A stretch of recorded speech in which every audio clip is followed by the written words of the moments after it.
Now I got something to show you, and it's gonna be something momentous.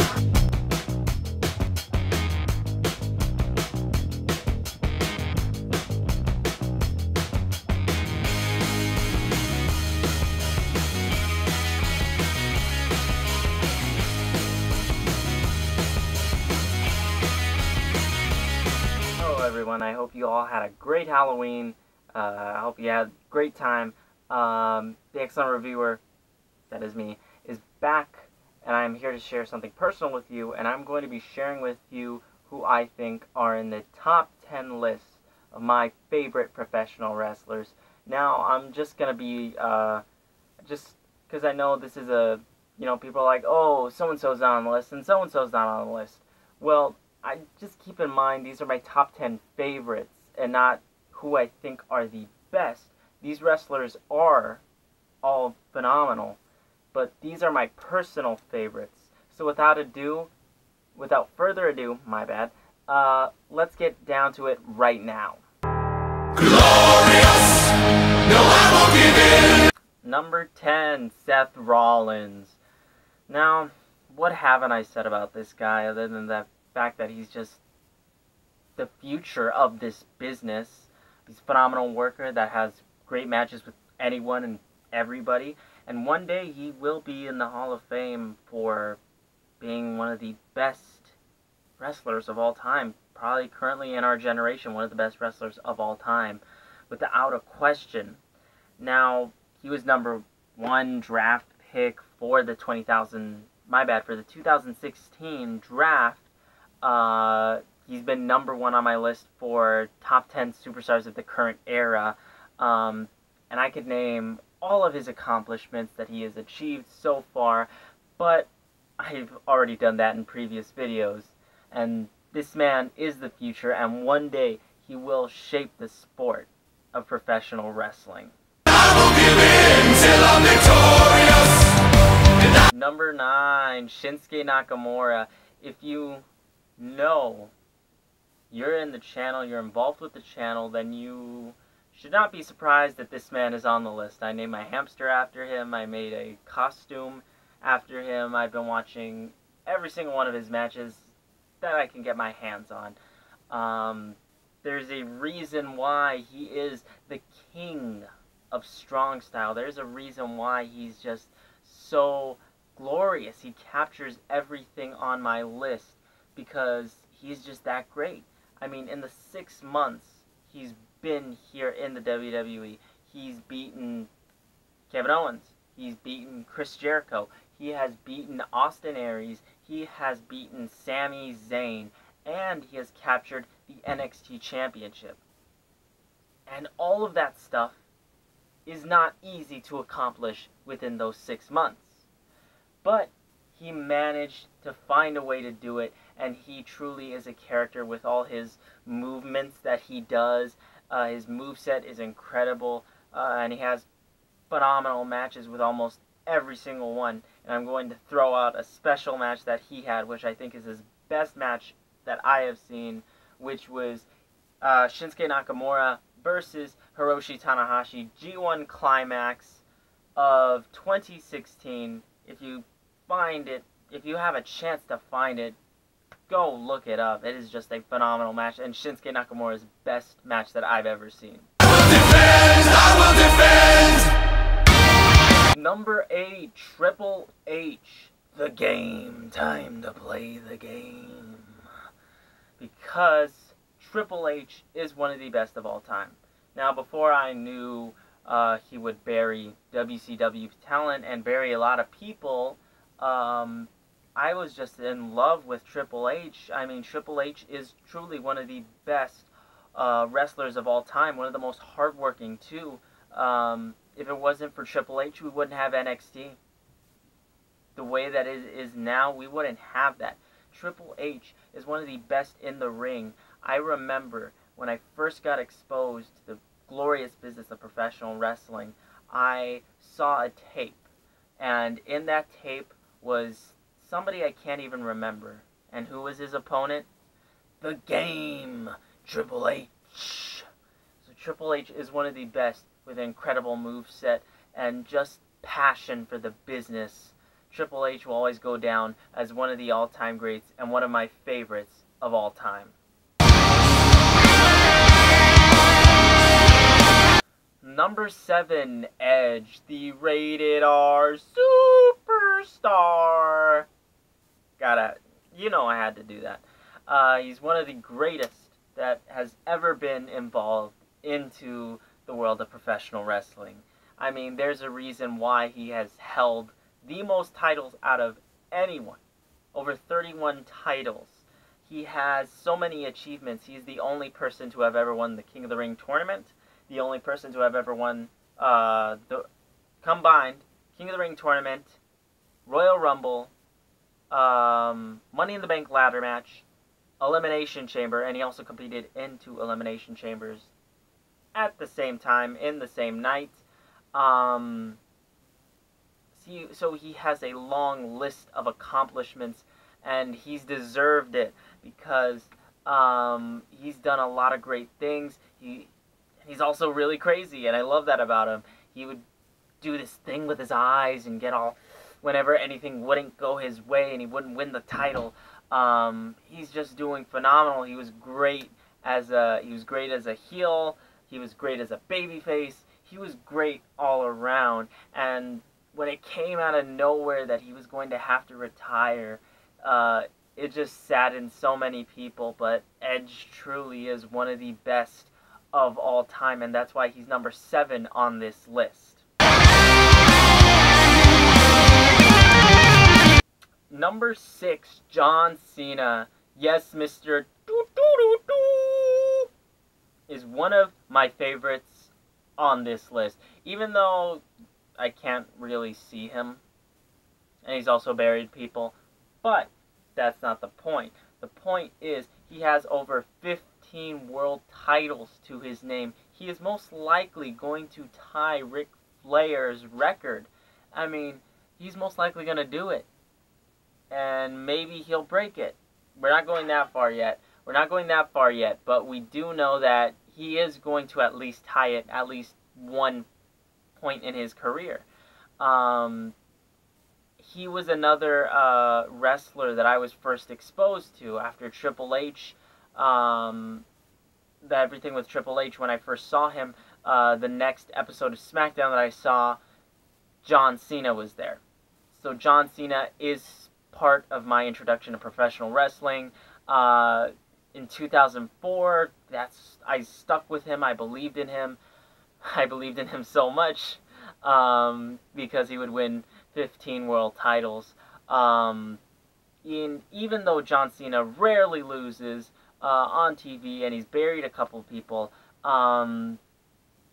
that's all minor stuff compared to how great he is as a wrestler. I even have 2 mega posters up in my room for John Cena, and nothing's ever going to make me hate the man. To be honest, he's an incredible worker, he's a phenomenal wrestler, and he's simply one of the best of all time. Even though, like I said before, I can't even see him. Glorious! No, I won't give it. Number 5, Eddie Guerrero, one of my all-time favorites. When I grew up watching professional wrestling, he was one of the favorites and one of the first people that I ever watched and connected with. He lied, he cheated, and he would steal. I have so many great memories just thinking back on Eddie Guerrero, him winning the WWE title against Brock Lesnar, and everybody who is alive and remembered this particular moment was when he won the main event of WrestleMania 20, and he came out celebrating, and there was his good friend, his best friend of many years, Chris Benoit, and they had an incredible moment with each other, and that's something that if you live through that will stick with you forever. He's an incredible worker. He did whatever he could. He had the most charisma out of anybody, which explains why he was so beloved outside of the ring, And even with the people he worked with, and even the fans, he had a huge connection with them. Um, I'm getting a little emotional just talking about Eddie. I miss him. Um,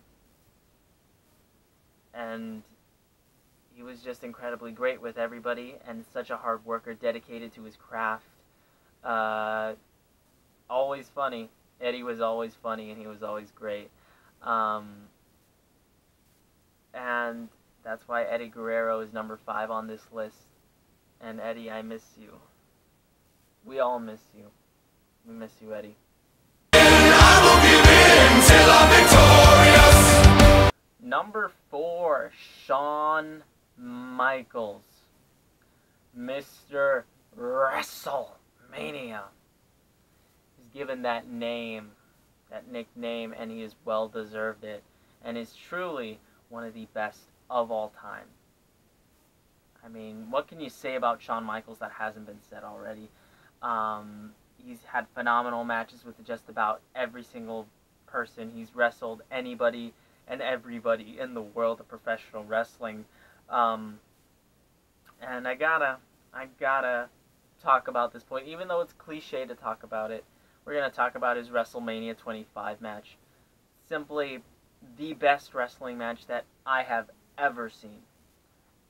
And to think that they were both, him and The Undertaker, in their mid-40s, and they were able to give this high 5-star quality match something was really great, especially great storytelling elements from Shawn Michaels. He's had great, he's had a perfect career. Shawn Michaels has had a perfect career with everything that happened with the Rockers splitting up and then becoming his own megastar that he knew he would become. Shawn Michaels is truly one of the best, if not the best, professional wrestler of all time. And I'll defend, Number 3, The Undertaker. I just did a video talking about The Undertaker not that long ago. So we're going to talk about him again. Truly, and I know I've been repeating myself, but truly one of the best ever in the world of professional wrestling. I mean, during the Monday Night Wars, he never steered or even got near to WCW. He stayed with WWE for the longest. He's been a part of the active roster since the first episode of Monday Night Raw. He's had an astounding career with over 23 victories at WrestleMania and 1 loss, as we all know. Having all those victories, he's performed the most at WrestleMania, more than any other superstar. He is a multi-time world champion. Like I said, he's been part of the roster since Monday Night Raw, more than anybody. No one else has done that other than The Undertaker. His WrestleMania matches were legendary, and every single time they would rise up to challenge The Undertaker for WrestleMania. And then Brock Lesnar conquered the streak, which is ridiculous, depending on who you ask. But the fact that the following year Undertaker was able to come back and have a great match with Bray Wyatt, the fact that that was able to happen, and he would come back and have even more matches with Brock Lesnar, and the fact that he was able to still do it shows that even though he's 50, he can still do all this great, amazing stuff, even at 50. That's why Undertaker's on this list. Number 2, Jeff Hardy. Now, a lot of people I know are going to judge me on this because, well, Jeff Hardy isn't always necessarily referred to people when they think of the greatest professional wrestlers in mind. But, however, this is my list. So, I'm going to tell you why Jeff Hardy is number 2. When I was younger than this. Around 2009, 2010, Jeff Hardy had just started his feud with CM Punk. And it was before he had won... No, my bad. This was after he had won his first WWE Championship. Because what I thought was going to happen was Matt was going to become an eventual world champion, but instead Jeff would become the world champion, and it surprised me. And then as soon as he was drafted to SmackDown, I was 100% behind this guy, and I still am today, just to see what he's doing. And I've always wanted him to come back. If there was any rumor that he would come back, I would listen to it. I would be like, oh, maybe he is going to come back. So I would always come back to Jeff Hardy, my favorite wrestler of 2009, 2010. And I knew wrestling was predetermined. I knew that. But I would find myself hating CM Punk because he was the one that retired Jeff Hardy, because he was the one to do it, and I hated CM Punk for it. But Jeff Hardy is one of my favorites. His high-flying offense, his promos were okay. They were okay. They weren't bad, but they weren't good. And everything about Jeff Hardy that made him unique was why he was my favorite wrestler in 2009 to 2010, and why he's number 2 on the list.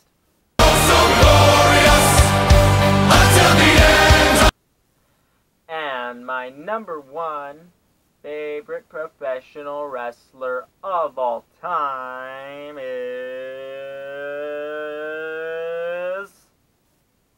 Stone Cold Steve Austin.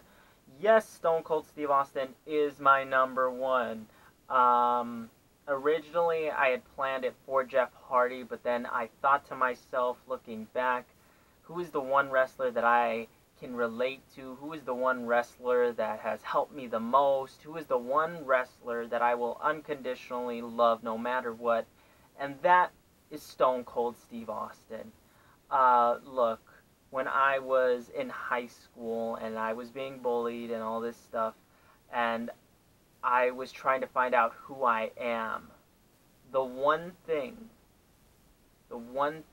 that made me stop and made me grow a backbone was seeing Stone Cold Steve Austin come to his entrance in his WrestleMania 15 match with Shawn Michaels. I thought to myself, there's a guy who doesn't take shit from anybody.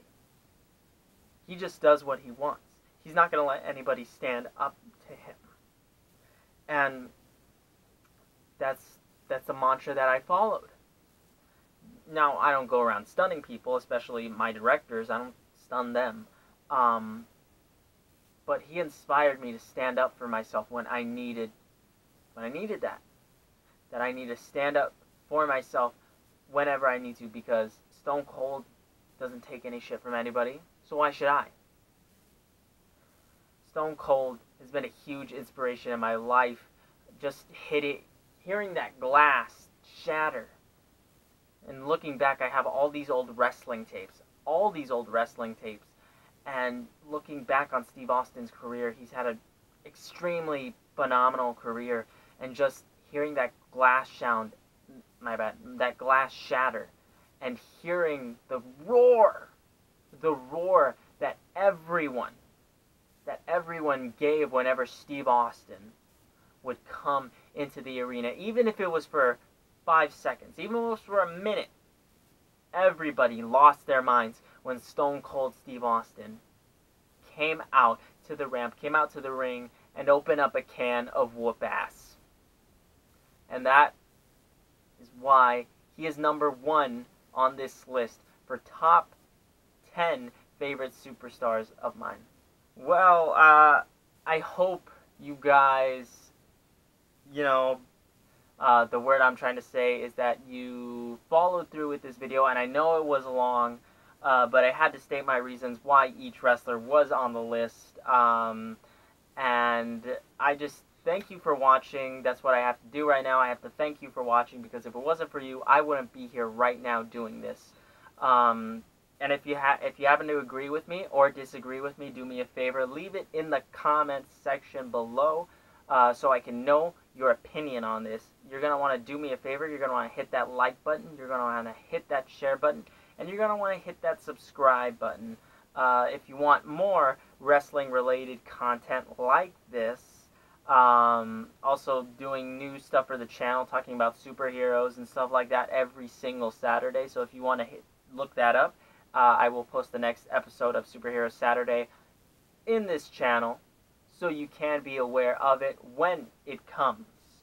Other than that, I've been Samuel V, aka the Excellent Reviewer, and I will see you all as soon as I can.